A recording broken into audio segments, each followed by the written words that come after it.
चिमुकली अंगणातून अचानक गायब झाली. कराडमध्ये सापडली, अपहरणाचा संशय. ऐतवडे बुद्रुक, कार्वे तालुका वाळवा येथील आर्यनचे प्रकाश चव्हाण या 5 वर्षाच्या बालिकेला बिबट्याने नेल्याच्या शक्यतेने रविवारी रात्री आणि सोमवारी सकाळी 11 वाजेपर्यंत वनविभाग, पोलीस, रेस्क्यू टीमने बिबट्याच्या शक्यतेने शोध मोहीम राबवली.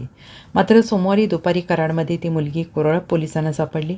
दरम्यान या मुलीला कराडमध्ये कोणी नेलं याचं गूढ अद्याप उलगडलेलं नसून रात्री उशिरापर्यंत पोलीस तपास सुरू होता. घटनास्थळावरून मिळालेली माहिती अशी, आर्यन सिंह प्रकाश चव्हाण ही बालिका आपल्या आजोळी राहते. आजोबा कृष्णात पाटील यांचं घर शेतामध्ये आहे. रविवारी सायंकाळी ती अंगणात खेळत होती. आर्यन सिंहची आई शिवानी ही तिला अंगणात जेवण भरवत होती. त्यावेळी पाणी आणण्यासाठी आई घरामध्ये गेली असता चिमुकली अंगणातून अचानक गायब झाली.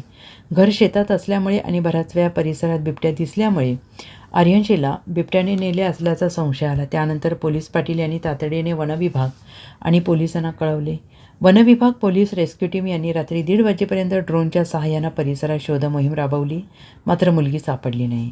सोमवारी सकाळी 7:30 वाजल्यापासून 11 वाजेपर्यंत वनविभागाने शोध मोहीम राबवली. मात्र चिमुकली कुठेही सापडली नाही. त्यानंतर पोलिसांच्या सूचनेनुसार वनविभागाने शोध मोहीम थांबवली. दरम्यान पोलिसांनी गुप्त माहितीद्वारे या कुटुंबामध्ये अंतर्गत कलह असल्याचा अंदाज बांधला. त्या अनुषंगाने शोध मोहीम राबवून कराड येथून आर्यनशीला शोधून काढले.